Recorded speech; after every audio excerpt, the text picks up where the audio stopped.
Welcome to the Union Federation podcast here on the Fandom Podcast Network, where we discuss both Star Trek and the Orville. On this show, we take an in-depth look at each of these franchises and discover that both of them can coexist in today's fandom as they introduce us to fresh, new, and exciting stories, characters, galactic destinations, and so very much more.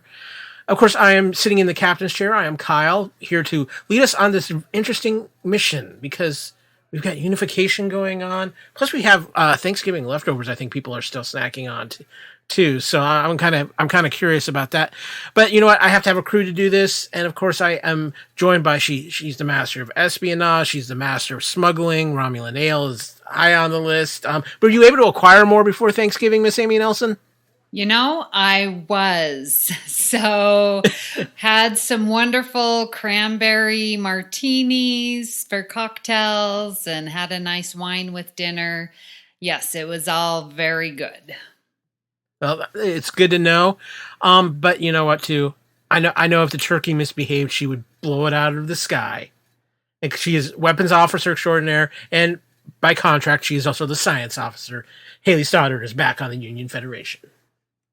I am here, and I am stuffed, but I'm very excited to talk this week's episode. Yes, we got a huge episode of Star Trek Discovery this week that ties back into an episode of Next Generation, but we will get to that. But first, we're going to open some hailing frequencies.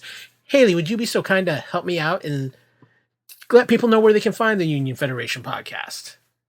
Of course. You can always find the Fandom Podcast Network's Union Federation on these subspace channels. Please subscribe to the Fandom Podcast Network now on YouTube. That's right, we're on YouTube, folks. Please join us there. Like, subscribe, get those chimes going.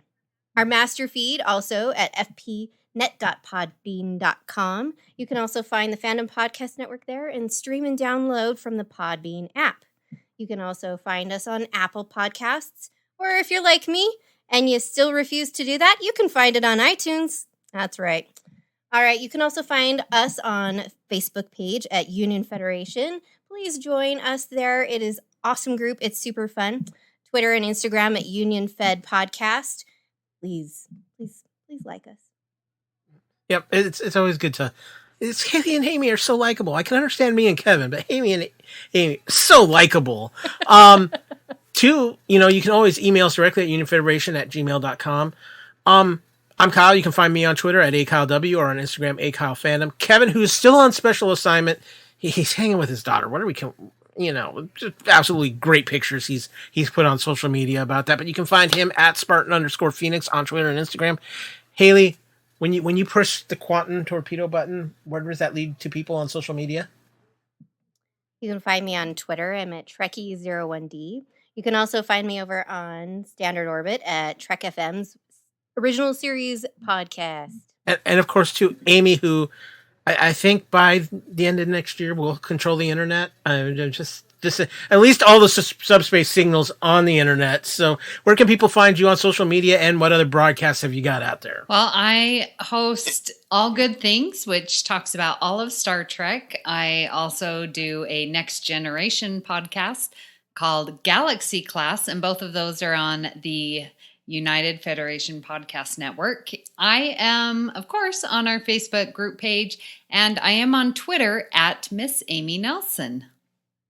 She's everywhere, and we're going to need that tonight because we got a very big episode of Discovery to talk about. But before we even get to that, there's a couple ways you can help support the Union Federation and the Fandom Podcast Network. First of all, we love reviews, especially on iTunes. It always helps us get out there a little bit more in the world, the more iTunes reviews we have. So please leave us those 5-star reviews. But honestly, we'll take any reviews you want to give us, because as always, we strive to make the better podcast to feed your ears around here. And of course, too, it's the holidays, and there's sales going on everywhere at our TeePublic store. 35% off, $13 t-shirts.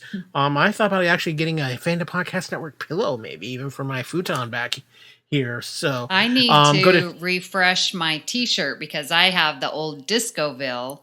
Oh, see, Amy's still like me. She's rocking the OG right there. Exactly. So, go to tpublic.com, search for the Fandom Podcast Network or the title of your favorite show on the network, and you'll find all the gear there. Again, t-shirts, pillows, mugs, all kinds of stuff. Makes some great Christmas presents too.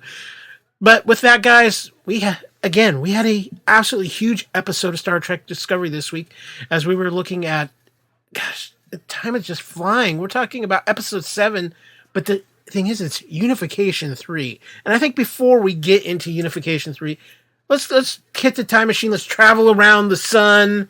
Let's go back to a little Next Generation season 5, Unification 1 and 2. And who better to hear to tell us a little bit about those episodes than Miss Amy Nelson?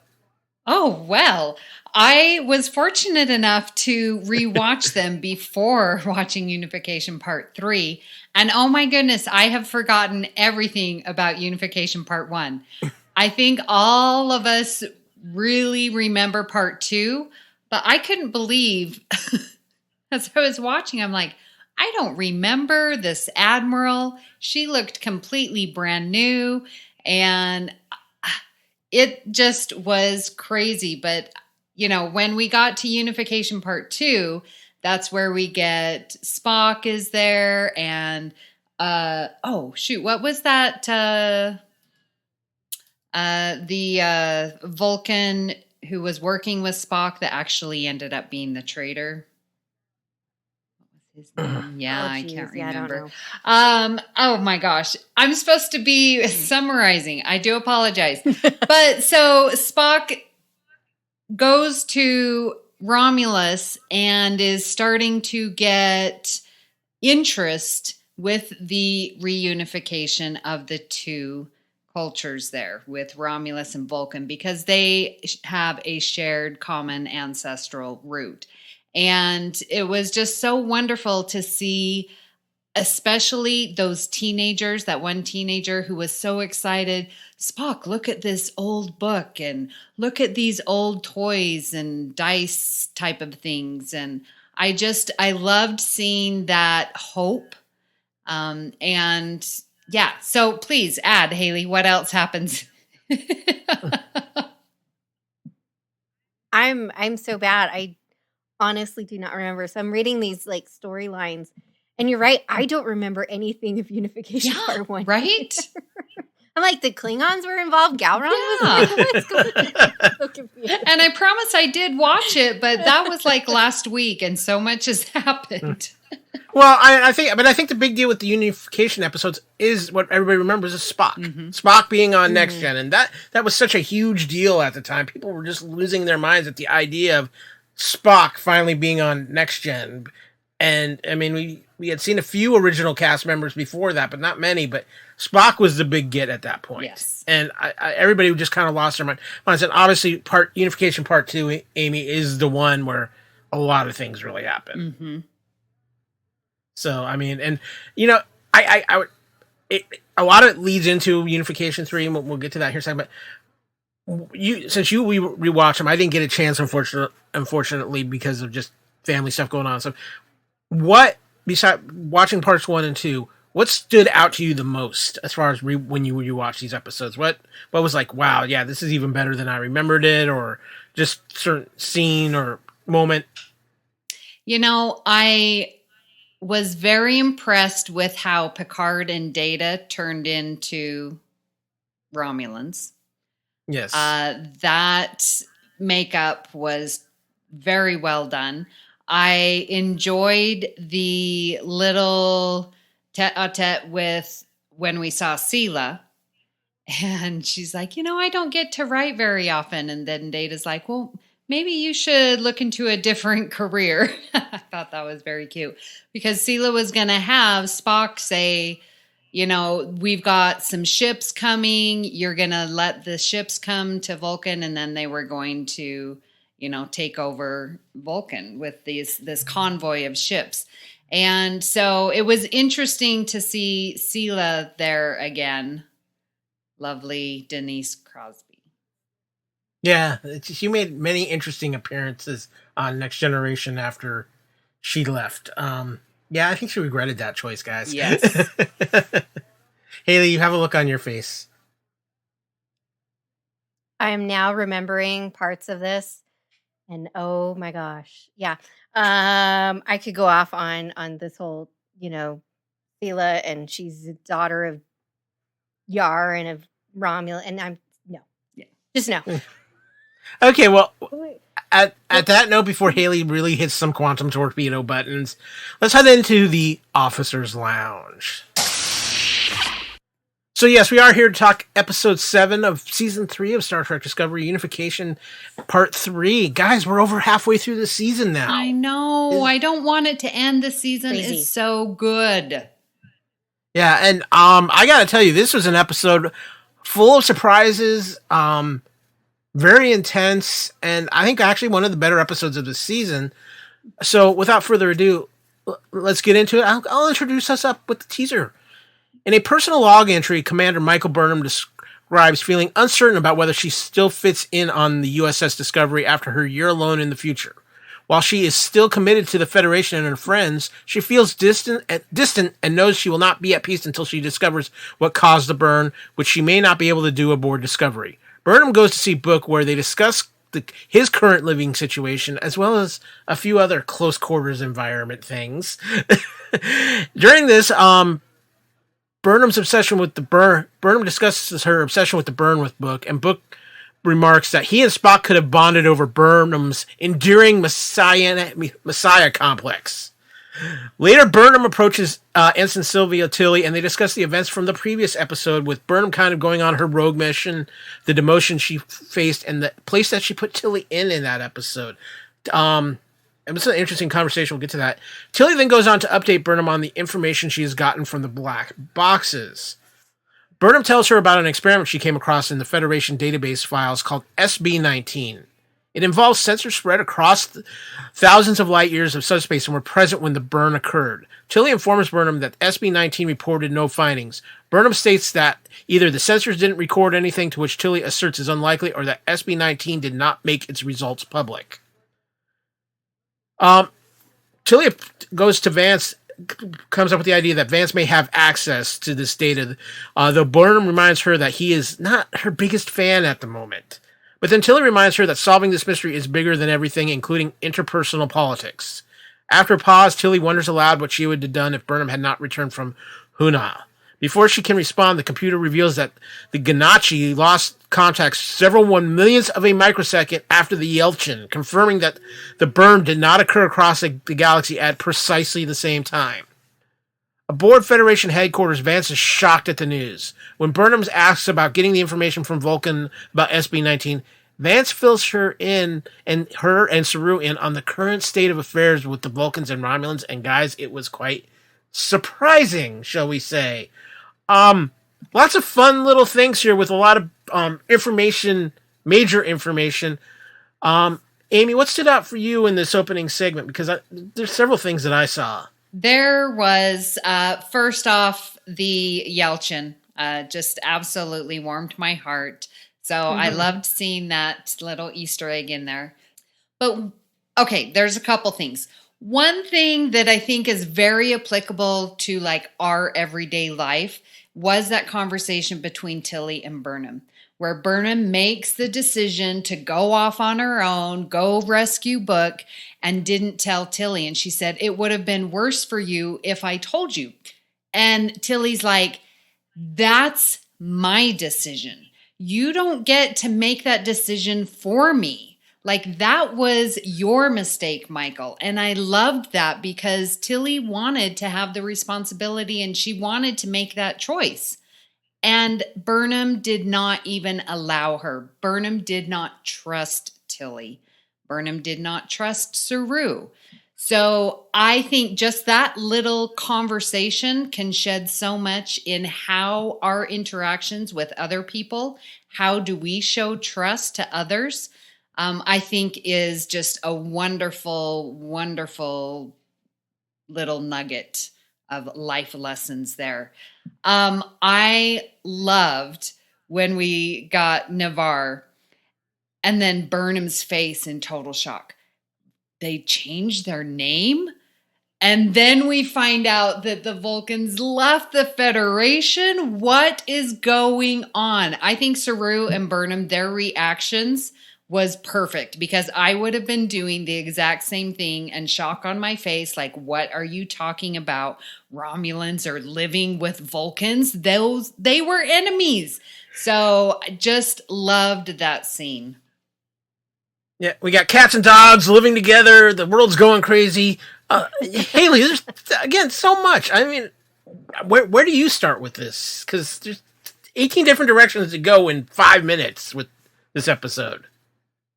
I think the best thing for me was that opening personal log and Burnham finally admitting to herself that she's not sure if Discovery is her home anymore, that she's not sure if she belongs there anymore. And I think that is huge for her for this entire episode, in finally admitting that to herself, because that's the first thing you have to do, is you have to admit something to yourself before you can admit it to somebody else. And especially to like Saru or Admiral Vance or the entire crew of Discovery has to know that she's doubting herself. And like I said before, really more there because she feels obligated to it. So I think that was probably the biggest thing in that, was that she's literally, and she quotes, she's not sure if she fits into the uniform.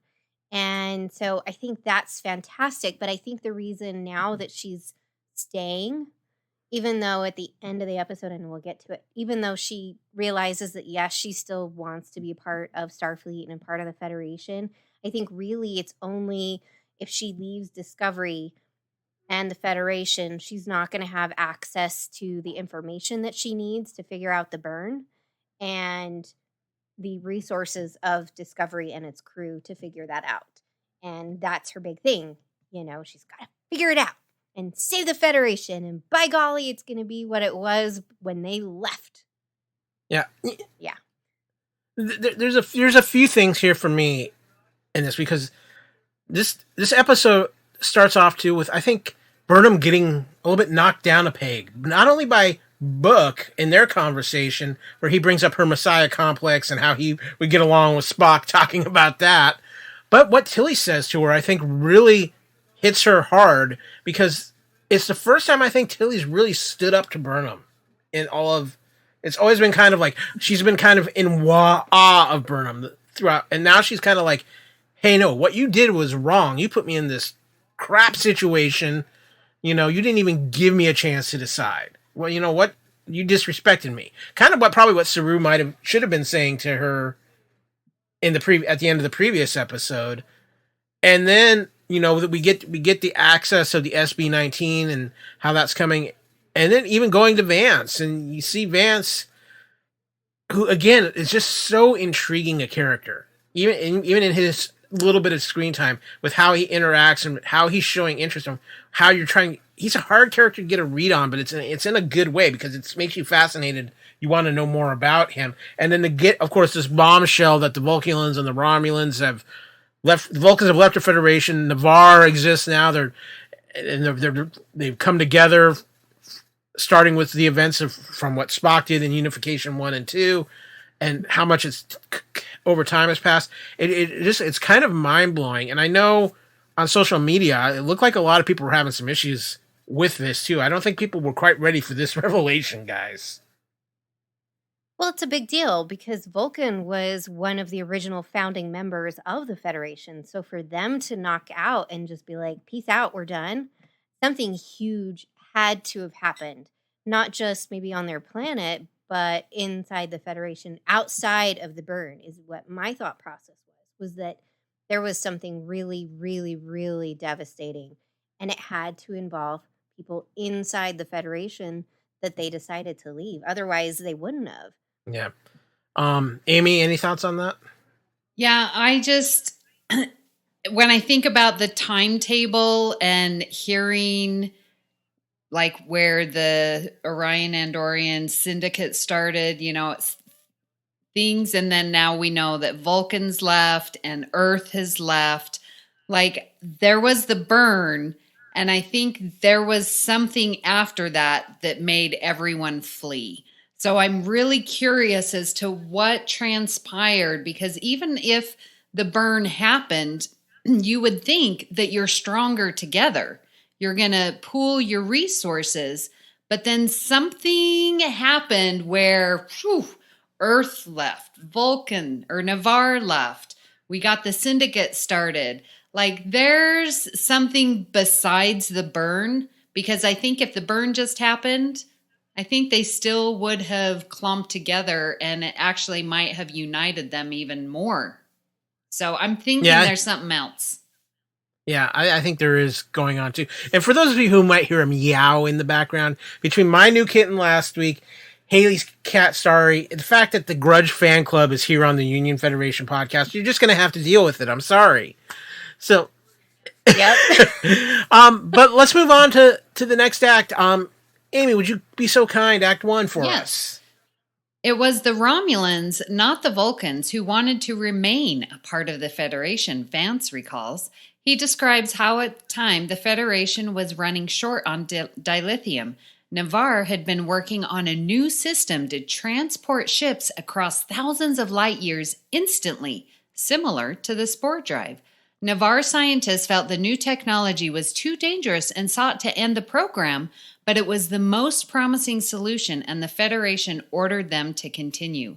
The planet scientists felt that SB-19 somehow caused the burn, and feeling that they had been forced to cause it, left the Federation. Vance says scientific evidence would be unlikely to sway them, but that sending Burnham, Spock's sister, as the Federation's representative may open the door. Burnham reveals that she may not be able to genuinely represent the Federation right now, but Vance orders her to act anyway. Suck it up, Buttercup. Back aboard Discovery, Burnham thinks about her last moments talking to Spock before she left for the future, in which she urged him to accept those who reached out to him. In her quarters, she and Booker watch a recording of Spock from Stardate 45825, held in the classified archives of Jean-Luc Picard, in which Spock says that Vulcans and Romulans must either learn to live with enmity or find a way to change it, and that he must help. After the recording ends, Burnham tells Booker she never allowed herself to find out what had become of her brother in the past. Booker jests that they are both chronic overachievers, but notes that her complex relationship with the future could make her the perfect person for the job. In his ready room, Saru asks Tilly to serve as acting first officer until he decides on a replacement, stunning Tilly. He notes her lack of experience, but Saru says he has watched her rise to the occasion on their missions in the future and says she will put the needs of Starfleet and the Federation ahead of her own wishes. He tells her to take a day to think about the offer. Discovery uses a spore dive to jump to Lagrange Point 1 of Navarre, where they are greeted by a hologram of President Tarina. She is impressed by Burnham's credentials as Spock's sister and remarks that she wishes he could see the fruits of his labors for reunification, to which Burnham remarks he would find it fascinating.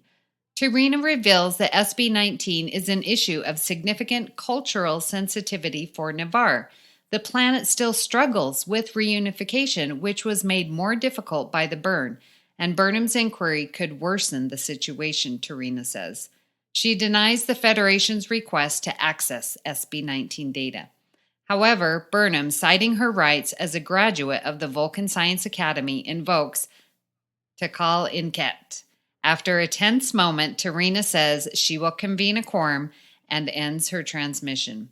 Burnham reveals the ceremony is a philosophical process designated to unearth deep truths, a key part of Vulcan's scientific advancement since the age of Surak. Once invoked, she cannot be denied, meaning Burnham has forced Tarina's hand. Tarina beams aboard Discovery with the 3 members of the Quorum who will hear Burnham's case. Tarina tells Burnham that her... Hayley, help me out. Shalkankai? Shalkankai. Shalanakai. Shalanakai. Pick your choice. The ancient Romulan designation for an advocate known to Vulcans as Shasset will arrive in a moment. Only sisters from the Kuat Malat can serve in that role, Tarina notes, explaining that the sex members live and die by the precept of absolute candor. The Co-op Malat were essential to the reunification effort and helped maintain healthy discourse on Ni'Var. Burnham apologizes for forcing Tarina's hand as she replies that a classic tactic in Takalanket is to assail the credibility of the challenger. Burnham's failure would necessarily damage Spock's reputation and Ni'Var society, Tarina says. She leaves with Saru. Burnham's advocate beams aboard, and Burnham is shocked to learn it is her mother, Gabrielle Burnham. They tearfully embrace. Dun, dun, dun. That was a shocker, Kyle. Yeah, I had no idea that was coming. I had that one. It's rare anymore for a show to completely shock me, and that completely shocked me, Amy. Which I guess it really shouldn't have, because Burnham, I think in 3 episodes, has mentioned her mother. You know, well, her mother didn't land in Terrelysium. I'm looking for my mother. She's mentioned her, I think, 3 times. For sure, 2 times. So I don't know why I was so shocked. They were dropping little clues all along. I think it's because, Hayley, when there was no way we saw Gabrielle Burnham as part of the Co-op Malat. No, that was definitely not something I was expecting at all. I also wasn't expecting to see her mom. I kind of figured that maybe at some point Burnham might have learned what happened to her mom. But I don't know, like, if she would have found her. But at the same time, she has talked about it since she's been here. So wanting to find her mom, and once they realized that. Anyway, so I was not expecting that whatsoever. Yeah. But it works, and it really works. We haven't talked about it, but it really, really works in this episode, because who else but your mama can give you a talk down like she does? Oh yeah, absolutely. And we'll get we'll get to that, but let's rewind a little bit here as we get a little bit of the history of what's been going on with the Romulans and the Vulcans, and we go back to Unification Parts 1 and 2, talking about Spock's efforts, and we get that wonderful moment of seeing Leonard Nimoy on our TV screens again. And that was just something Discovery has done so well this season, is paying tribute to what's come before it. And I to actually take that moment to have Nimoy, the image of Nimoy from those episodes, I think was just a well done thing by the directors here, guys.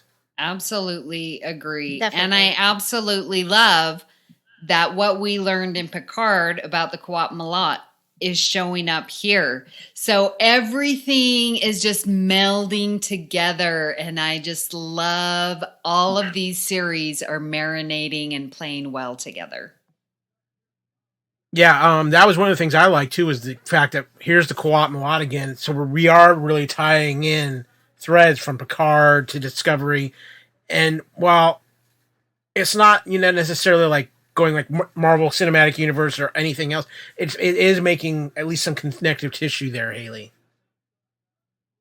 Yeah, and that was really interesting to see and hear the Co-op Malat, and I thought that's fantastic that they're still around.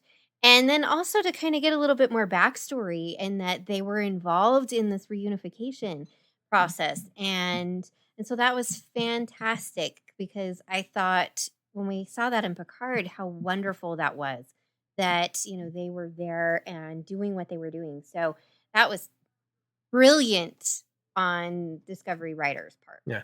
For sure. Now, one thing I want to talk about here real quick is how perfect is Book for Burnham?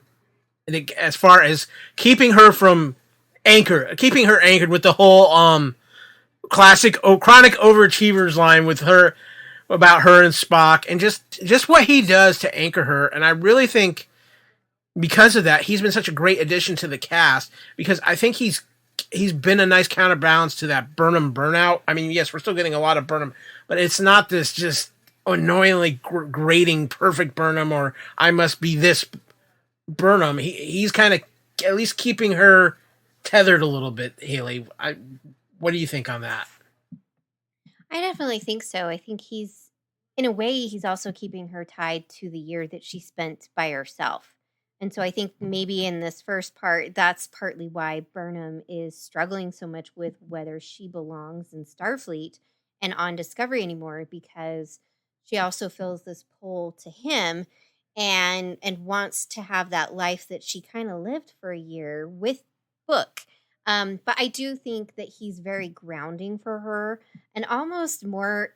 Yes, I know she was raised on Vulcan, but she's still human, and he's almost more of that reasonable part that she's missing. Like, he grounds her really well and kind of makes her see that sometimes what she's saying is logic for doing something is maybe not logic, and it's more emotional than she's wanting to let on, which is really, really nice. Yeah, I think Yeah. what you said, Hayley, is right. That the longer that she's with Book, the still conflicted she's going to be, because he is that memory of the year, and he isn't in Starfleet. He probably won't be joining Starfleet. I mean, he could, and that would be great. But it's that the pull to the other life, and him being there constantly, although I absolutely love it, is that reminder to her. And she's still not sure if she's fitting in because of her love for Book, because of her love for that life that she had without Starfleet. But as I said last week, I think that this relationship is so healthy. I think it's well developed. I think it's not thrown on us. We have that, whole year that they have been together and working side by side and by friends. And I think he brings a sort of levity. He's funny and he will crack jokes, and she is always so damn serious, and everything is just the brink of destruction, and she has to save it all. And, it's just, and then he's like, yeah, I think I'd get along with your brother. Yeah, we'd be best buds, and just throwing that a little bit lighter. And it's like, okay, you can breathe, take a break. So I love their relationship together. Well, what's interesting when you talk about that, though, with his relation, if he were to like hang out with Spock, I can really see him hanging out with Ethan Peck's interpretation of Spock. I mean, truthfully, of all the interpretations we've seen, that's the version I could see Book really spending time with and hanging out. With Nimoy, I could see it a little bit, and with like the Quinto version, but the Ethan Peck version we saw of Spock at the end of Discovery is like, oh yeah, I could see Book and him talking about Burnham here, and it would be quite entertaining. But we also had another thing happen outside of Burnham, and that is through asking Tilly to step up and be his first officer. So I'm kind of mixed on this. There's an interesting idea, but are they doing it just to serve the Tilly fans? And that's kind of my question here. But Hayley, you're kind of losing your mind over there. So I did not see that coming. Like, that was even more like unexpected than Burnham's mom showing up. Like, that was just, wait, what? He's asking an ensign. And let's talk about that too. How is it that Tilly has not been promoted? They have just leapt forward 930 years. And I saw something today on Twitter that Tilly has been an ensign longer than Harry Kim was now. So anyway, so why she hasn't been promoted, I have no idea. But again, this is acting first officer. So he specifically does say, until a suitable replacement can be found, I want you to be my acting first officer. I get her trepidation at that, simply just because, yeah, she is an ensign and she didn't make it into the command program. And she's nervous and anxious and struggles. But I think also at the same time, we have seen Saru and her quite a lot together. In the second episode, he takes her on the planet mission, and he goes to her about Burnham. And so I think it's because he trusts her and because the crew is endeared to her like they are with Burnham. I think that is where the key factor is in why that decision was made. Again, it's just acting. I think still it's either going to be Nilsson or Willa. It's one of those two. I am more than certain. But it was really surprising.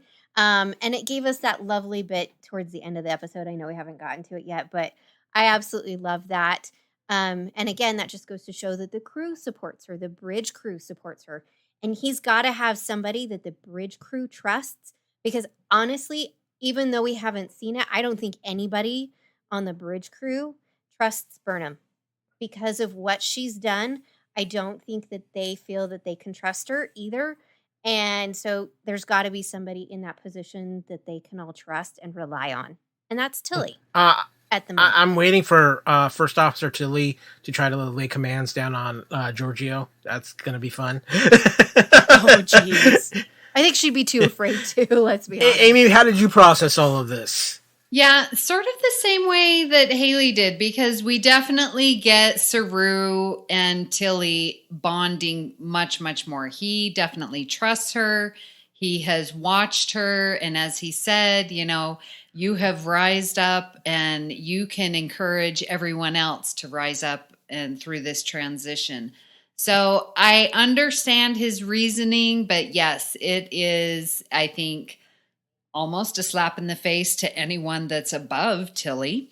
And it is acting, and it's in position only, not rank. So I think I would like to see her maybe just one episode be acting number one, but then get a replacement really soon, because you're right. For her to command anyone, she needs to work on those command chops, and for her to take on Giorgio, yeah, she's going to have to really work on that.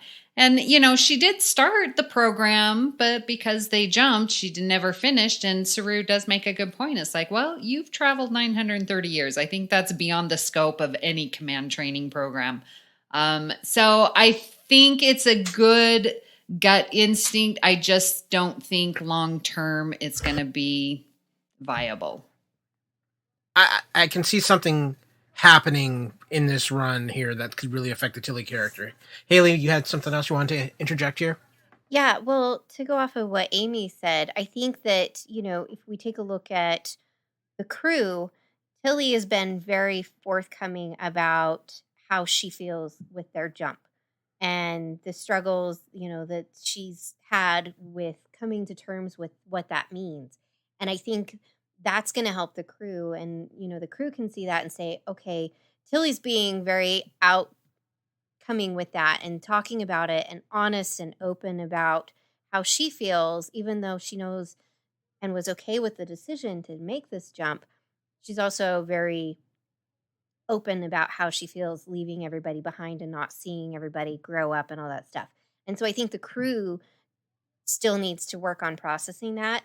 And because she's very open about it and is processing it already, that's really good for the crew to see in a number one. Yeah. And say, okay, we need to process this too. I still think after this, she better get a promotion. Like, stop leaving her ensign, poor kid. Yeah. Also, on her too, I want to ask you guys, why is Tilly bronze? So bronze is ops, which I get if she's in engineering, but I thought she was science because she seems to do a lot of sciencey stuff, which is what Burnham does, and Burnham is silver, which is science. I'm so confused. And going along that thread, since you brought it up, since the refit, Discovery 1031A, why did they not get new uniforms? They got new comm badges, or the tri-comm badges. They got, the ship got a new uniform. It's now silver instead of bronze. Like, why are they wearing their old uniforms? I would think Federation would be like, all right, welcome to the 32nd century. Here's your uniforms. Because they still haven't hired I didn't think that far ahead. Or they haven't hired a new Starfleet tailor yet. Oh, that's it. That Starfleet's still rebuilding. Come on, you got. One other thing I want to talk about too is a new character we saw for the first time, and that's Tarina, who is the head of Navarre. I found her very interesting, and I think we're going to see more of her before this season's all said and done. One, her reaction to Discovery with the jump drive, when she was kind of like, well, no wonder we didn't see you on our sensors, and not sounding real happy about the fact that Discovery's using this whole spore drive technology, period. But the very interesting undertone she had with Saru in this entire episode, maybe it's just me, but did you guys kind of pick up, like, Saru was showing us a little bit more than just, oh, hey, as an ally interest. It seemed like Saru was at least fascinated by Tarina. And so I'm curious to see what's going on.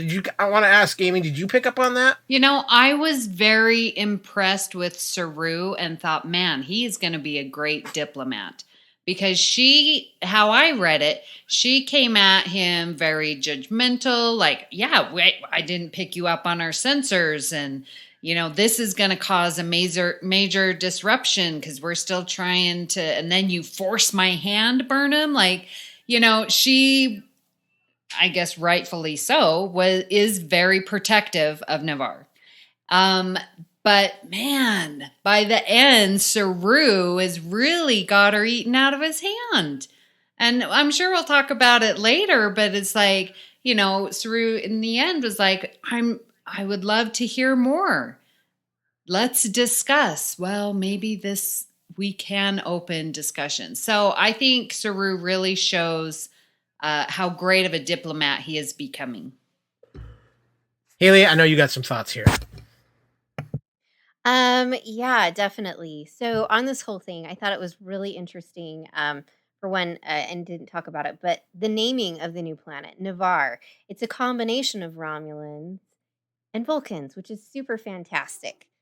And I thought that was great. So there's a couple things in this that was really interesting to hear. So we hear that there was actually a dilithium shortage that caused too many Federation members to be kind of dropped off and kind of like left behind.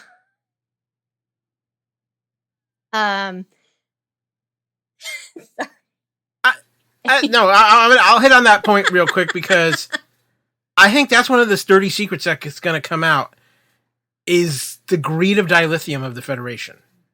I think that's one of the dirty secrets that's going to come out here very soon as far as the Federation goes. And I'm going to guess that maybe our resident cat on the ship is causing you some distraction, Hayley?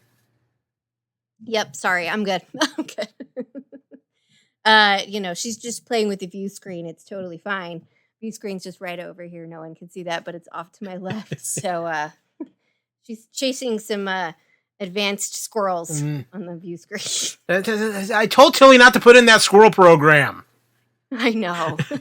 But no, so that was really kind of a nice reveal to kind of learn that, there was a shortage in the Federation. And so maybe that's, what has caused not all of the ships to explode, if obviously not all of them had dilithium. Maybe they had warp cores, but they didn't have actually dilithium to do anything about it. And so that was really neat. But she's a really interesting character. And I got from it that she was very standoffish and she kind of gives off that she wants to talk more and say more of why there was personal reasons that Vulcan left the Federation, but not wanting to say anything because Discovery is the Federation. And that fear of they're going to go to Vance and the higher ups and they're going to say, hey, this is what is going on. This is why, Navarre left. And they don't necessarily want any of that to come out because maybe there's still people around who are the cause and the reason why Navarre left the Federation. So I'm really intrigued as to this kind of backstory as to what caused that entire thing to envelop. And it does make me a little fearful of the Federation. And I kind of was feeling this way anyway, but I really still don't fully trust them just because we don't know exactly how many secrets they've got in the closet at this point, given everything. And so I'm just a little too concerned that Discovery, and especially Saru, at the excitement of fighting the Federation and being reunited with Starfleet, is so overwhelming that they're not going to notice the little dark corners that the light's not shining in, that they really need to notice. And they're not going to see those. So that's my concern. One other thing, Romulan shoulders, people. Romulan shoulders in the costume. They're back. Those were some Romulan shoulders.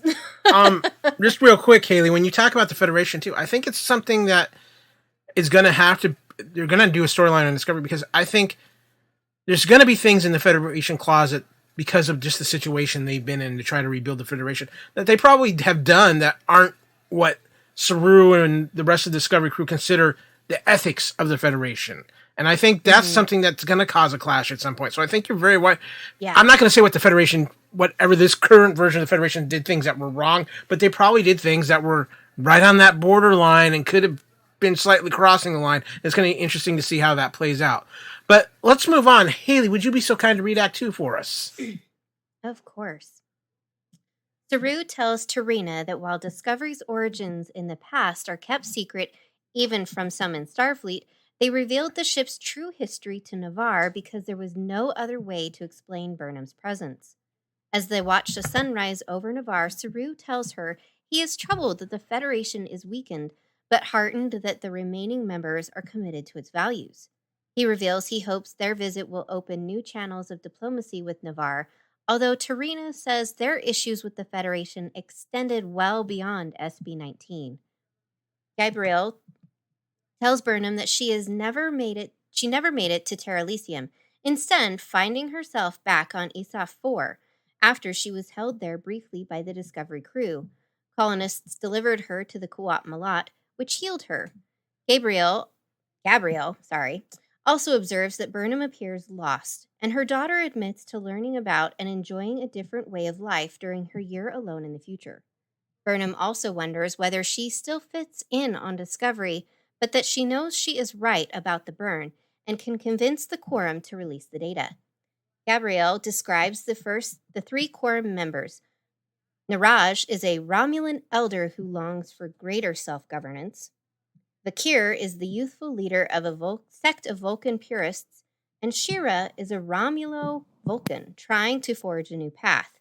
Burnham feels her best strategy is to appeal to Vakir, as a Vulcan purist will respond to logic. Gabrielle responds that Burnham is entering the process with a lot of blind spots. Tarina explains to Saru that the pre-burn dilithium shortage was caused in part by the sheer size of the Federation, which in turn pushed member worlds beyond their capacity or comfort for solutions. Saru replies that the greatest lessons are learned when the heaviest price is paid, and that the loss of Navarre as a member means the Federation has paid dearly. The Tikal and Ket begins, with dozens of Discovery crew and Navarre citizens observing. Shortly after Burnham begins speaking, Vakir interrupts, saying they have already reviewed her data and found it lacking. He calls for an end to the proceedings. Burnham protests, saying she has newly uncovered evidence that the burn did not start at Navarre. Vakir questions Burnham's data and says it cannot compare to data already collected by the Navarre Science Institute. Burnham asks why they have not shared that data, and Shira replies that it is sensitive and Navarre cannot risk giving it to the Federation.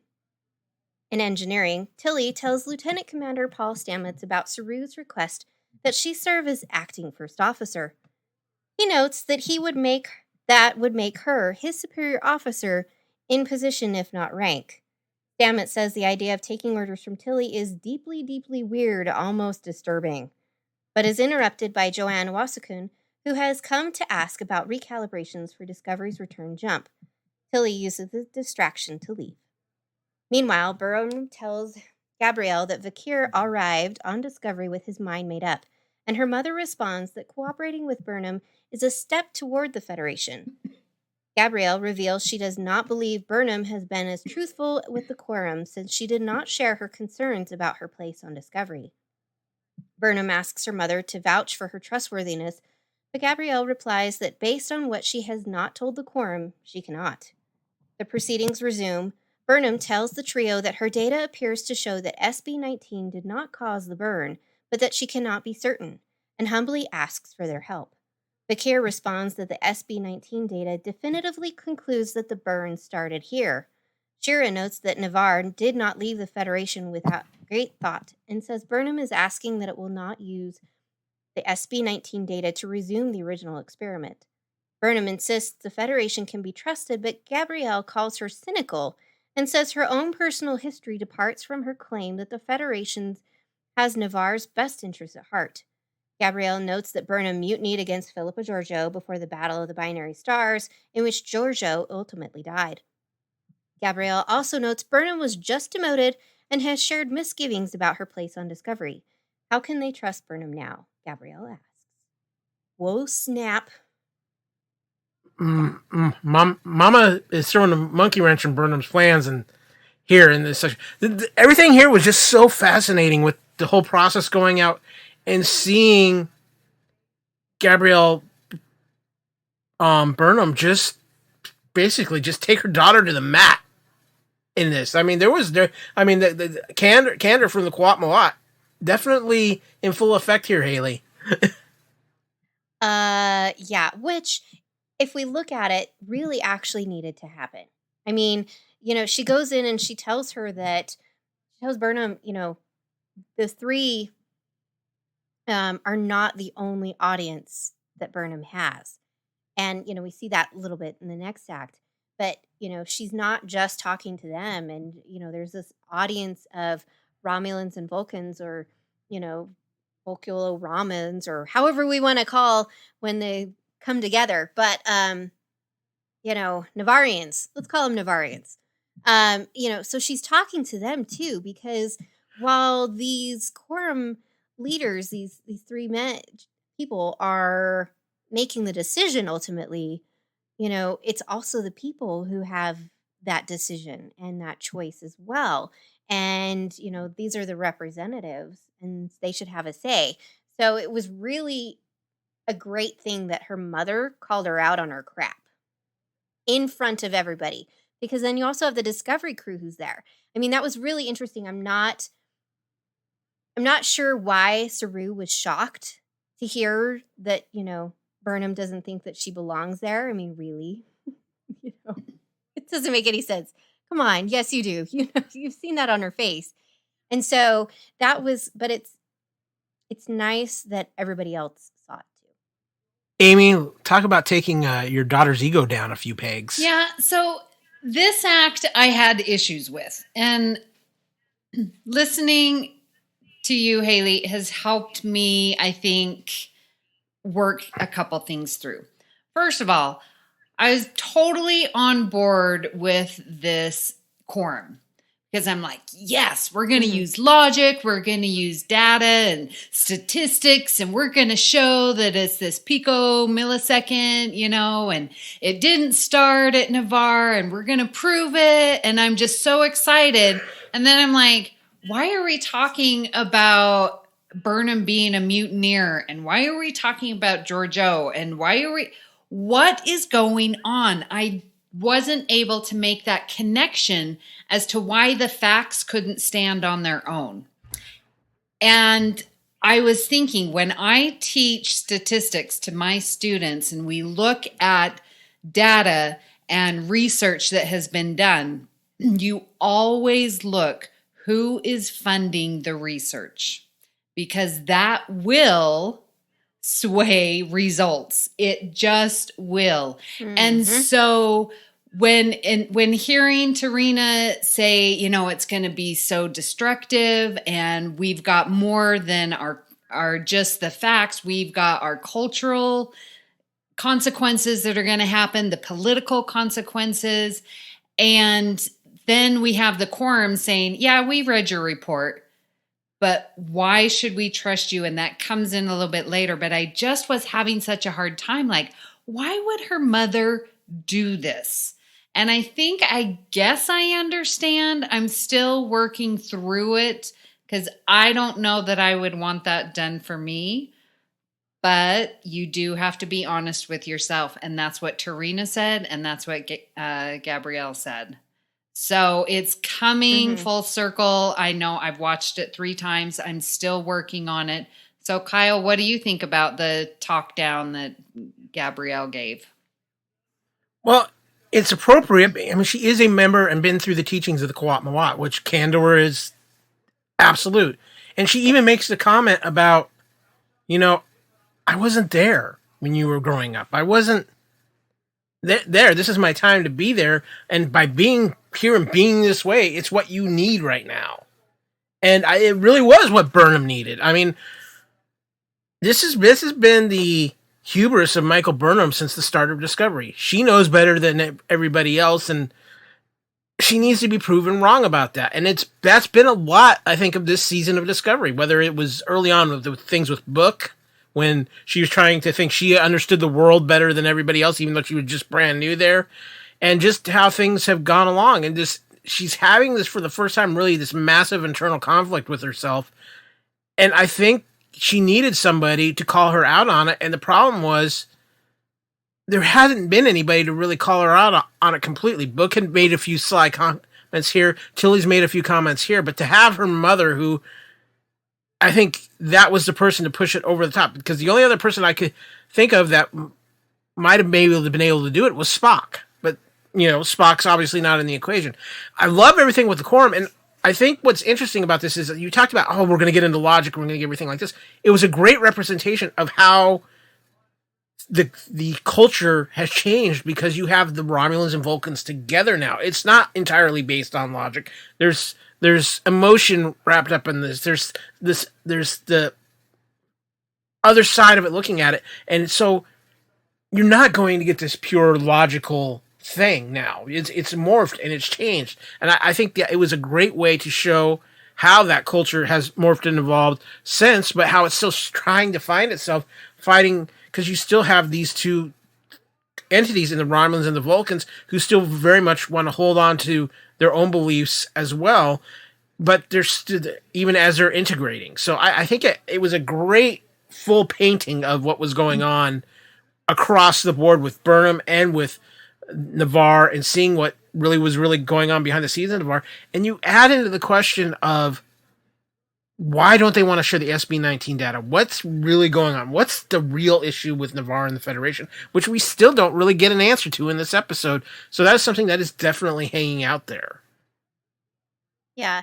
Well, and Amy, I look at it as her mom did what she did, because of absolute candor, and Burnham needed to be absolutely candid with them, with the Quorum, but also it's that I have to call you out on it because you're not admitting it to others. You finally admitted it to yourself, but you're not admitting it to others. And Navarre was already not trusting them coming in the first place.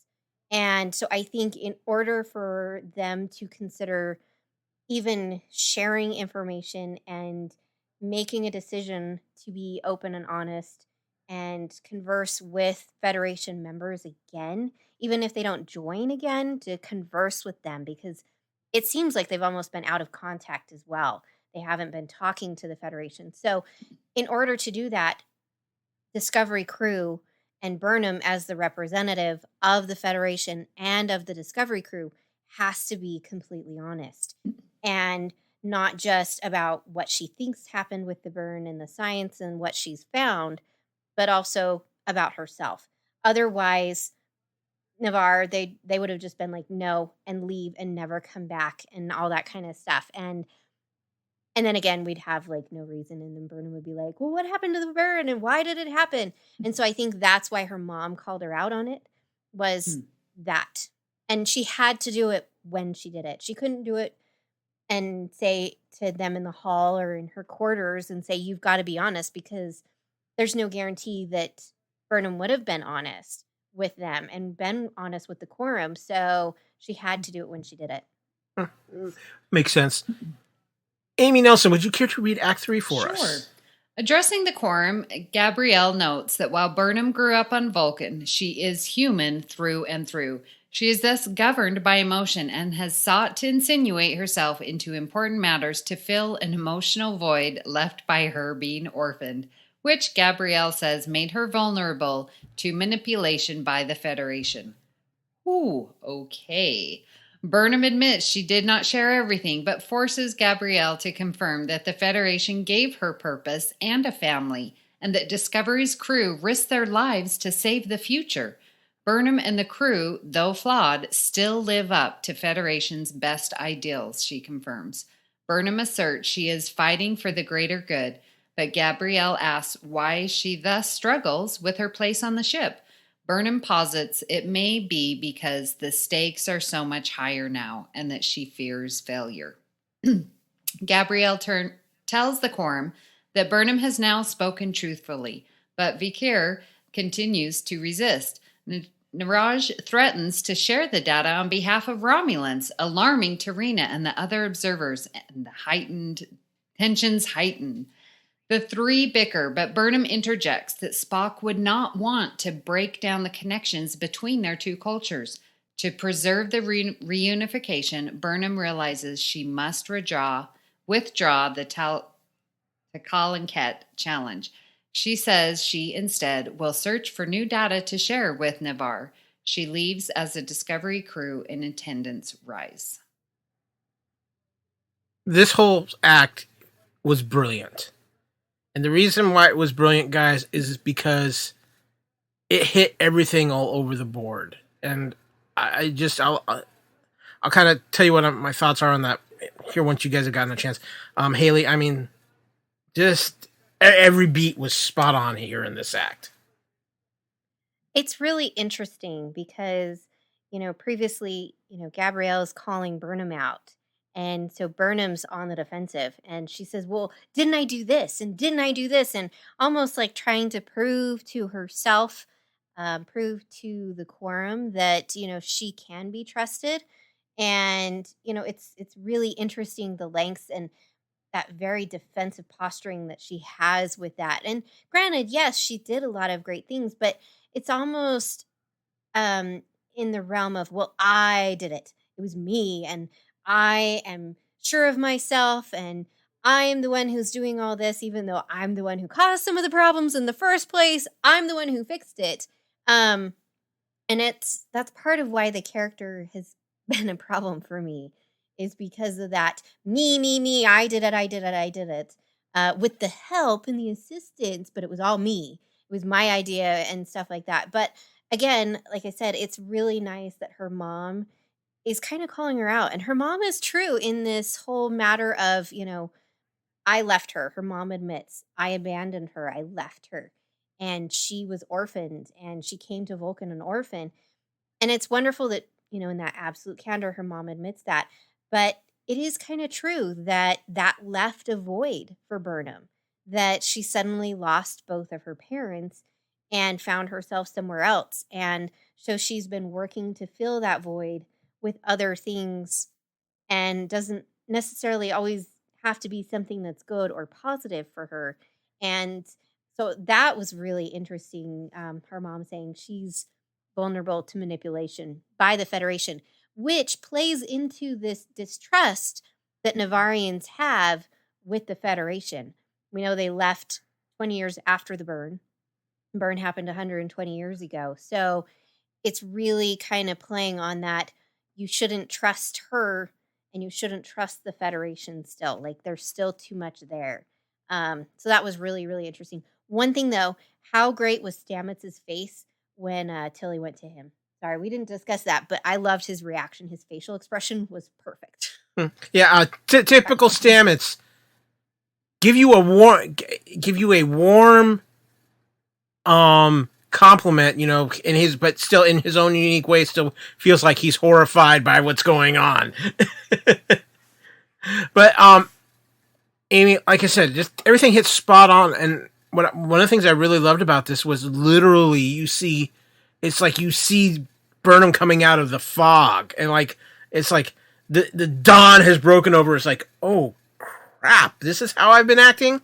Yeah, this definitely is the crux. I mean, this may be the crux of the episode. I don't know if it's of the season, but for her, as you're right, Hayley, it's always the Burnham.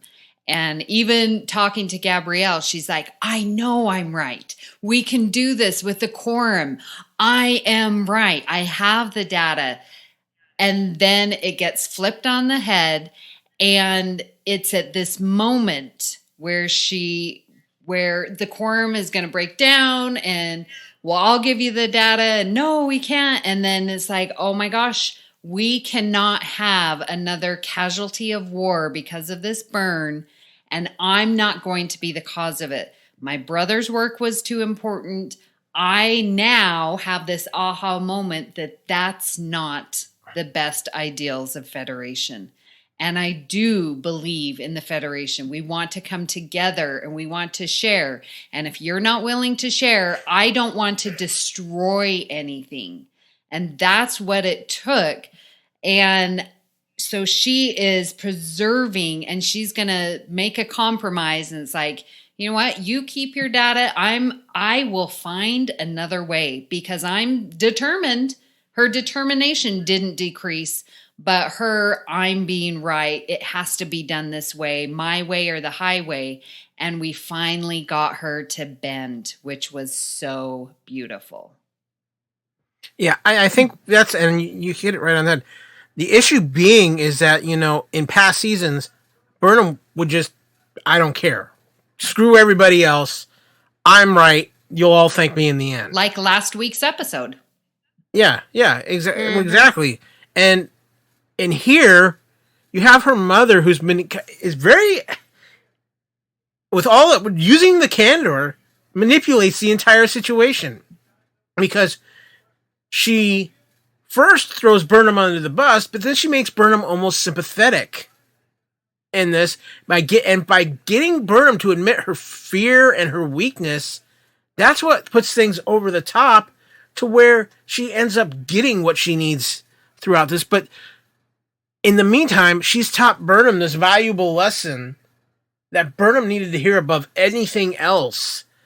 And to me, it's going to make it very interesting what happens going forward with this, because we'll get to that when we talk to Act 4, because now there's a couple of interesting things setting up for Burnham that I don't think she's really ever had before. Hayley, you have a look on your face like you just, did the cat eat the canary? No. It was a squirrel, wasn't it? Yep. So it's just such an interesting setup of what's going to happen going forward here, guys. So, do you have any thoughts on that, Amy? No, I'm very hopeful that Burnham has learned a lesson here, that we're going to see her compromising. We're going to see her working together. And I'm really curious. The very first question that I have in my notes is, now does Burnham fit in? We have been going back and forth.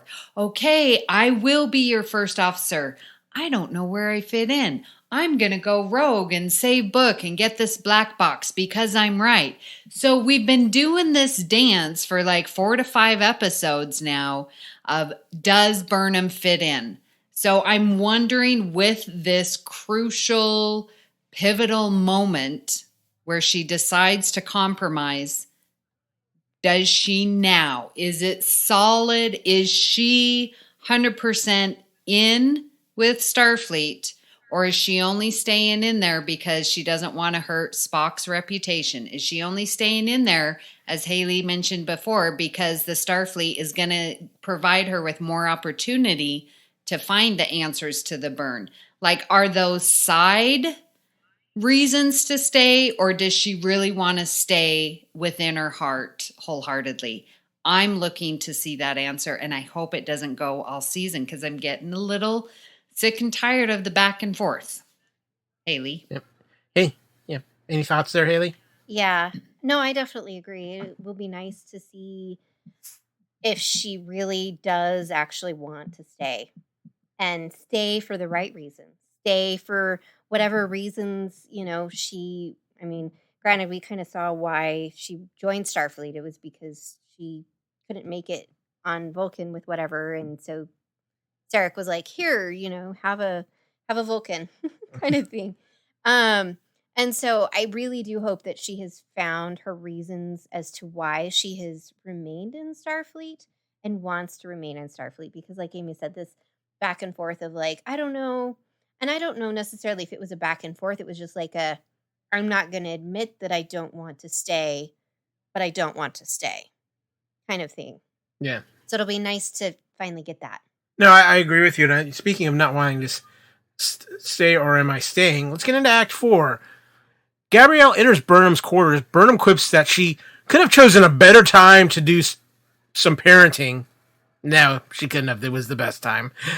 Gabrielle says Burnham does not need to choose between who she was and who she has become. She also reveals that Tarina, having observed the to call enquete, deciding trusting Burnham was worth the risk and had decided to share the data. Gabrielle says she plans to stay on Navarre, but notes Burnham now knows where to find her, and they hug. Tilly enters engineering to find the bridge crew who urge her to accept the acting first officer position. Otherwise, this is known as the Rudy moment on Star Trek Discovery. Amy Nelson, you might get that reference. Yes. Saru made the right choice because they would follow her anywhere, Stamets says. Burnham arrives and reveals that she has the SB-19 data, also saying she is bummed that she missed the take it part. She tells Tilly she does not need Burnham's blessing and reveals she will remain on Discovery.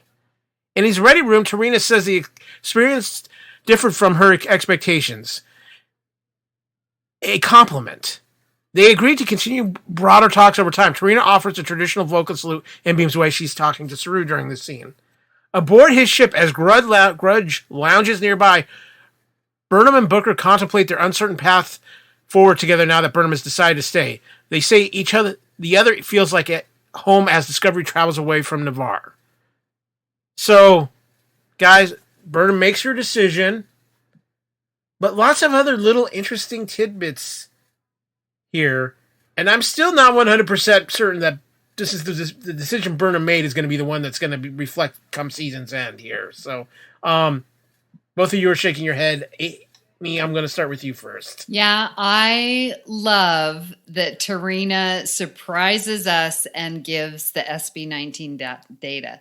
Like, that was so cool. And then when that happened, then what Gabrielle said, the Quorum are not the only people in the room. And I was like, oh, that's why, there are other people there, i.e. Tarina. And so to get it in the end, after thinking that you are going to sacrifice it, truly just a blessed moment. It was really, really nice. And I just love Burnham and Booker and how they're like, you feel like my home. And I'm just like, okay. So, but is he going to stay and just live in the ship dock? It's not docks. What's it called? Not shipyard. Bay. The docking bay. Thank the you. docking bay. Yeah. So is he just going to live in the docking bay forever? And, she'll just come over and still have a room with Tilly, still have the room on Bookship. I'm not quite sure what's going on there, but I love that they feel like each other's home. And that just made me so happy. I love their relationships. And again, this is where we see Tarina's breaking down and is willing to work with Saru. If Navarre comes back to the Federation, it's going to be Saru because she's already built that connection. And I'm seeing a little bit of Picard coming on. I like it. Hayley? Yeah, so, I love that line, her mom saying to her mom, could have chosen a better time, it's just like, no, she couldn't have. She had to do it when she did.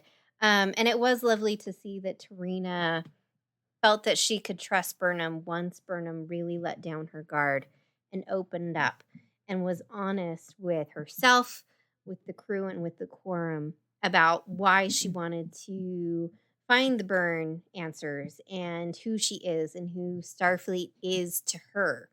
And so that was really, really wonderful to see. I am very intrigued again to kind of be the fly on the wall for these conversations with Saru and Tarina, simply because, like I said, there's a lot of reasons why Navarre left. And I think it has to do with the Federation and shady things that were going on that Navarre did not agree with. And so I really do think that that's the case. And like Amy was saying, it's lovely, this relationship that Burnham and Book have. I think it's really wonderful for Burnham to have this and to kind of have that peace. We don't really see her having. She's very calm and relaxed when she's around him and doesn't seem so tense like she normally does. So that was really wonderful. I think Book's going to leave. I think we'll see him still, but I definitely would agree with you, Kyle, that I think come end of season 3, there's a good possibility that Burnham might peace out. So, okay, a few things here. First of all, the conversation between Gabrielle and Michael Burnham is absolutely wonderful. I love the whole, could you have chosen a better time to do some parenting? And like I said, it was the perfect time to do that parenting. I think what's interesting to come out of that part of it too is that all of a sudden Michael Burnham has an anchor point besides Book. She has her mother now. And I think that's something she hasn't really had either. I think the closest thing she had to that was Giorgio at the beginning of the first season, and then really nothing since. And so I thought that was interesting. Like I said, Tilly kind of has her Rudy moment. I think it was a great moment and a fun moment. I think we are headed for a little bit of dark times with Discovery. And I say this because I don't necessarily see Tilly as first officer. There's going to be something that goes sideways here. And it's not necessarily that the worst is going to happen, but in Tilly's mind, it could be the worst. And so we could see that going on. As far as the Torina Saru thing, I think this is where the trust in the Federation, mistrust in the current version of the Federation shows. She has more trust in what Saru represents and the more classic values of the Federation that she sees there. And I think that's going to be a key thing as we move forward and we find out more about the history of the current Federation. And maybe the hope being is that she thinks Discovery and Saru are going to bring back some of those classic values to the Federation and maybe turn it around or lead to something else, which gets me to finally Burnham and Book. And there's a couple of things I could see here, but I think as the season progresses, if we find out what the burn was, and if we find out it was something to do with the Federation, I could see Burnham saying, I can't be part of this, going off with Book. But there could be another reason that Burnham leaves with Book, and that is Giorgio. We still don't know what's going on with Giorgio, and it could be something where she disappears, and so Burnham leaves with Book to go find Giorgio at season's end. I mean, we've got a lot of interesting things going on here with not a lot of episodes left. That's why I kind of say that. Or it just could be Grudge just orders her to go with them because he needs somebody to change his kitty litter besides Book. So, it could be that. But there's a lot of different angles at play here. And I really like that that's something Discovery's always done. They've always had the mystery going on throughout the season. But the thing is that this year, they've diversified it to where it's affecting a lot more people, and it isn't, while Burnham is still kind of the heart there, there's a lot more people it's affecting, but it's actually a storyline that you can see is actually changing Burnham. And a lot of people probably think it's more for the good. I know that there was also things on social media, people really weren't sure about this whole Navarre thing. It's a big change, but I'm really liking what I'm seeing from Discovery, guys, and I like the directions we're headed, and I think the fun part about this is I don't think we're done with this timeline before the season's over. I think we're in this timeline next season too, and I think this is going to be kind of a permanent timeline home for Discovery for a while. And I'm all for that because I think they've got some very interesting things going on, and with the threads they're setting up in Picard, I can see a way to somehow at least have a little bit of a crossover there. But it's going to be interesting to see what happens in Picard season 2. Yeah. Yeah, I agree. There's so much going on, and I'm with you. I don't see him jumping back. Like we're there. This is now Discovery's timeline. I'm loving it. I think it's a great timeline. They've done so many cool things with the technology and the new advancements. I'm sold. I'm here to stay. Well, and if they go back in time anyway, they could still run the risk of control and that whole issue because the sphere data is still aboard Discovery. Yeah, I mean, and that's the great thing I've liked about this season is the fact that they've left some things to be explored later on. It doesn't even necessarily have to be the season. There's still more to go with that sphere data. There were hints that they dropped early on in the season with that sphere data that lead to our short trek of Calypso. So there's things going on, and there's a lot of little pieces that I think you're starting to see the fruits of the planning that they've had for Discovery. So I'm looking forward to seeing what they're going to go there. But guys, I've got some fun episode trivia for it. Yeah, and Amy, you hit on it earlier. There are a couple of mentions of the starship, the USS Yeltsin. This is in reference to actor Anton Yeltsin, who played Chekhov in the Star Trek Kelvin movies, who died tragically in a vehicle-related accident in 2016. As soon as they said the Yeltsin, I was just like, oh, thank you, guys. Mm-hmm. Yeah, it was just a great, wonderful moment. I had a little bit of choking up there, Amy. Yeah, it was very special to see and hear. And then, on my third time watching, I watched with the closed caption on, and then to see it in print, and it was like, oh, because I remember at the STLV signing his memorial tarp that they had set up that they gave to his parents, and yeah, it came back to me. Yeah, it's just a pulling the heartstrings, guys, and they've done a beautiful job with that with the dedications this year. Obviously, they had the one to Aaron earlier with the ship, the Nog, and everything there. Yep. But the other interesting piece of trivia is the second archive footage showing the late Leonard Nimoy as Spock in the series. The first archive footage was shown in the first minutes of episode 2.8, if memory serves, from the second season. So my memory does not serve. I actually don't remember as Leonard Nimoy's Spock? Yeah. There was a brief... That must have been from the TOS episode. Yeah. Okay. So, but I just like how Discovery is still paying tribute to its roots this season, guys. I think it's... They are doing an excellent job. And I like to think that they are learning as they go, because the first few mentions were interesting, and then it was like, that's just fan service. But with the Lower Decks and now this season, and with the Picard, they're throwing in the right number of Easter eggs. They're throwing in deep enough cuts where it doesn't affect the story, but us fans get a kick out of them. And I just can't help but think it sort of all started with the Orville. I'm sorry. But for the Orville to, make those references to the TNG era, I think got them thinking, and I think it's made an influence, at least in my headcanon, it has. No, I think that's a fair assessment, Hayley. Yeah, no, I definitely would agree with that. And it is nice. I like when there's just a random one here or there. I don't need a lot. Like, too much is too much sometimes. And if it doesn't fit the story, if it doesn't fit the character who's saying it, it just takes it out. And distractions from everything else that's going on in the episode. Yeah.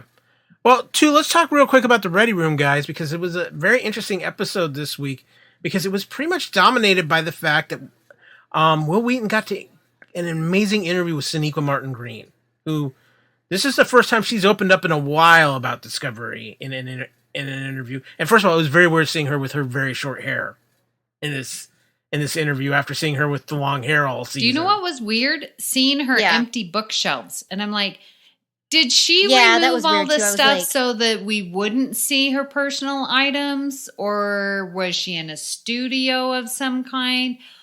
I found that a little weird. We posited that maybe they are in the process of moving or repainting. It was easy. I don't know. It was weird. It was either that, but it also looked like maybe she was on a set somewhere too. I don't know. On a location shoot or something. Well, aren't they? They're Say, filming right now, so that could be up in Vancouver. Yeah. Yeah. Well, then whoever's bookshelves those are empty. Yeah, it did. It does look weird. But I thought it was a very interesting interview, because she does talk quite a bit about Burnham in this, and how much of a growth episode this was for Burnham. I think, that was great. My favorite part, though, was when Will says that Burnham's a ride or die. Who doesn't love the Wheaton? and it's totally true. Burnham is a completely ride or die character, and I thought that was really, really kind of funny. She talked a lot about her and her relationship with Book, and was saying, well, we got this, will they, won't they? And then finally we get the answer, yes, they will. I was like, yay. And I think that both of them, and we heard from episode 1, David Ajala, sort of foretold this was happening. And now we've got Sonequa saying that their chemistry and that they just have fun together, and you can just see it. It shines through on the camera. Yeah, come on, Amy. We all know Sonequa was probably like, no, we need to write this into a much earlier episode than what you guys are initially planning. Because you would have been doing the same thing. We know you would have, Amy. Oh, yes. So, again, another fun episode of The Ready Room. But we're going to take a quick break here and see if we can't intercept at least one or two subspace signals floating out there. It's weird times. But anyway, here's what else is going on around the Fandom Podcast Network. Thank you for listening. We hope you're enjoying this podcast. We like to continue to feed your ears by inviting you to listen to the Fandom Podcast Network and all of the other awesome shows we have to offer.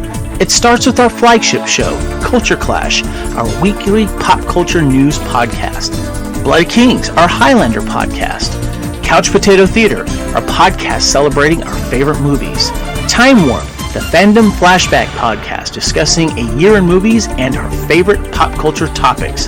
End Zone, the NFL podcast. Good Evening, an Alfred Hitchcock podcast. Union Federation, our Star Trek and Orville podcast. Hair Metal, the 80s and early 90s rock metal podcast. Type 40, our Doctor Who podcast. Lethal Mullet, a 1980s and 90s action film podcast. What a Piece of Junk, a Star Wars podcast. And our newest show, Making Treks, a new Star Trek podcast with a deep dive into the final frontier with host Mark Newbold and Adam P. O'Brien. You can enjoy all of these great Fandom Podcast Network shows on our master feed at fpnet.podbean.com. Fandom Podcast Network is also on Apple Podcast, iTunes, Stitcher, Google Play, Spotify, and iHeartRadio.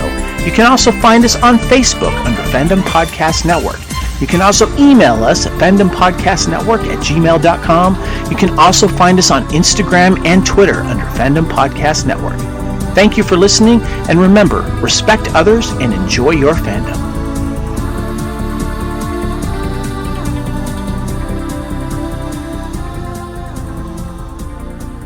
And we're back, and we hope you are enjoying everything that we're putting out here on the Fandom Podcast Network. We're going to try to make some fun things over the holiday season here as well, so we're going to see what comes up there.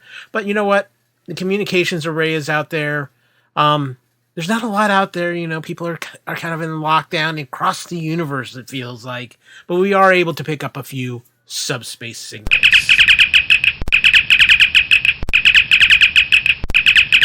So, first and foremost, not a lot of news out there, but I found this one very interesting. Of course, we had the amazing DS9 documentary, What We Left Behind. Well, apparently they were working on something similar for Star Trek Voyager that kind of got put on stop because of everything with COVID, but that is getting ready to resume production. Guys, I am all for this. We're coming up on the 30th anniversary of Voyager, and I am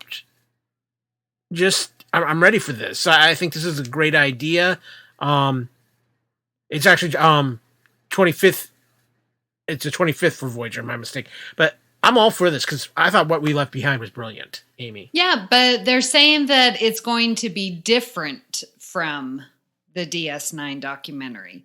So I think I like that because Deep Space Nine was so different from TNG. And then you get the Voyager and all the fans calling back, I want it to be more like TNG, right? We all know the story. So I'm very interested to hear this documentary, see what style they do go with it, because I think that they learned that DS9 documentary was a huge success. And so I think, all right, now what can we do? Does TNG have a documentary? Why not Is it because we have the HD and so many clips? But that's just my TNG heart. But no, I'm very looking forward to it. The more that I see these actors and interact with them at conventions and on the cruise, just absolutely am loving. And their chemistry is so cute with each other, and they're just all old, and I love it. So I'm looking forward to the documentary and hope that it gets get back on track. Hayley, I think Voyager is very much following a similar arc with like DS9 did, where people maybe didn't quite appreciate it when it was first out, but now that we're later on, there's an appreciation for the storytelling that DS9 had and how it was so interconnected, and it wasn't afraid to get into some darker sides. And I think what we left behind was a brilliant way to draw a lot of people in that maybe were on the fence about seeing DS9 for the first time. With Voyager, I think Voyager's always been kind of the stepchild Star Trek show in a way. It was kind of like I know a lot of people, they didn't start paying attention to Voyager until Jerry Ryan joined the cast. Let's be honest here. But I think a lot of people are starting to revisit it, and I think a documentary that will be different than what we left behind, because it needs to be different because Voyager was a different show, but still with that same spirit of drawing people into Voyager. And I hope this is something, because yes, through the conventions and everything, we get a lot of backstories from all the Star Trek cast, but we really haven't had the documentaries like this. And I think what we left behind really opened up a huge untapped potential here. And I think this Voyager documentary can really tap into it, Hayley. Yeah, definitely. I think it's going to be great that it's not going to be the same style as Deep Space Nine, but I have to say, I've only watched a few episodes of Voyager. So, with that being said, it makes sense that Deep Space Nine did it the way they did it, because they kind of wanted to continue the stories of these characters as where we saw them. And they created that, kind of final season episode kind of thing of what was going to happen with those characters, and specifically Nog. And so I think it was brilliant in what they did. And so it's going to be really wonderful to see the creation that they come up with for this Voyager documentary, because who knows? We don't know what they could do, and it could be wonderful. They could kind of create like a final episode to a degree, I guess, if they wanted to, or, something completely different. I think the reason we didn't get one for TNG is we got movies for TNG. There were no Deep Space Nine movies. There were no Voyager movies. There were no Enterprise movies. So I think there wasn't anything to continue these stories for these characters. And also the fact that, the high definition didn't happen with Deep Space Nine. That was a big push for that. So, we'll see what happens. It's interesting you bring that up, because this is one of the things that stood out for me in this article too. One of the best features of what we left behind was the inclusion of a number of scenes in high definition. Fans had been hoping that DS9 and Voyager would get remastered Blu-ray and HD streaming releases like the original series and Next Gen.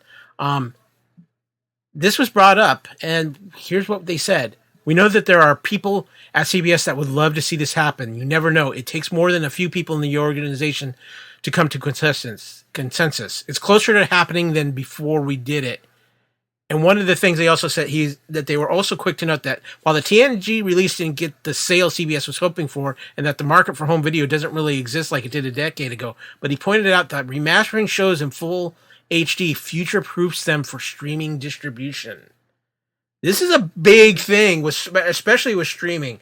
I think before maybe 2025, we're going to finally get these high-definition DS9 and Voyager episodes. Because I think streaming, especially with what the Paramount Network or whatever, the Paramount All Access or whatever it's going to be, is going to be a huge thing. And I think they're going to want that for that service, guys. Well, and TVs and, projections that people keep getting, projectors for their homes and TVs, the tech just keeps increasing. And so you go back and you watch these episodes, and not remastered, you're like, whoa, okay, that's bad. We've been watching a lot of like older movies, and you're just like, oh my gosh, the quality is so bad on this TV. Anyway, so I think it's definitely something that they have to consider. And it's nice to hear that there's potentially more consensus on doing it, because part of the reason why they didn't do it was the sales for the Blu-rays for TNG, they didn't do as well as they had hoped they were going to do. And it costs a lot of money to take all this footage and vamp it up.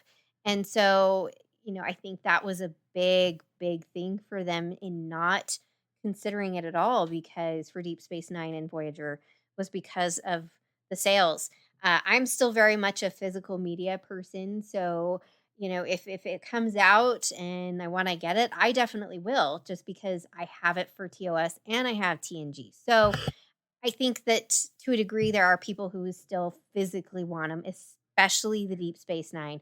I know people would probably want that physical copy of it because, let's be honest, streaming services don't necessarily always keep everything they have, and they change their lineups, and one thing could be gone the next day and you never even got to watch it. Yeah. Amy, I think the streaming landscape though makes it a lot more likely, because there wasn't the streaming landscape that there is now when TNG and the original series were done. And you also have the fact now that you have a Paramount which owns all of this in the first place. They're going to want this out there. It doesn't take much for a math teacher to go 1 + 1 = 2. That's right. Bring it on. And I'm glad that this technology is forcing their hand. Yeah. I think to the benefit of a lot of people. One last thing real quick, guys. Started following, in my opinion, the most important Star Trek character ever, because they finally got their own Twitter account. Grudge has his own Twitter account now. Yeah, it's been for a while. Had one for a little bit. Yeah. It is quite fun and it is quite entertaining. So I just wanted to throw out to everybody, if you have not followed Grudge yet on Twitter, go follow Grudge on Twitter. It's quite fun. Isn't it Grudge the cat? They do a good job with it. Yep. Yeah. They do a good job with it. So, well, that is going to need to close out this episode. I think we have a few more leftovers still left in the food replicator we need to finish off before they go bad here. But I want to thank everybody for listening, and we will be back next week with the latest episode of Star Trek Discovery and the latest episode of the Union Federation. My thanks to the amazing crew as always. They are the stars. I'm just here to try to keep the ship from flying into a supernova. Most of the time it doesn't work, so, But we thank you. We will see everybody next time. Until then, hailing frequencies are now closed.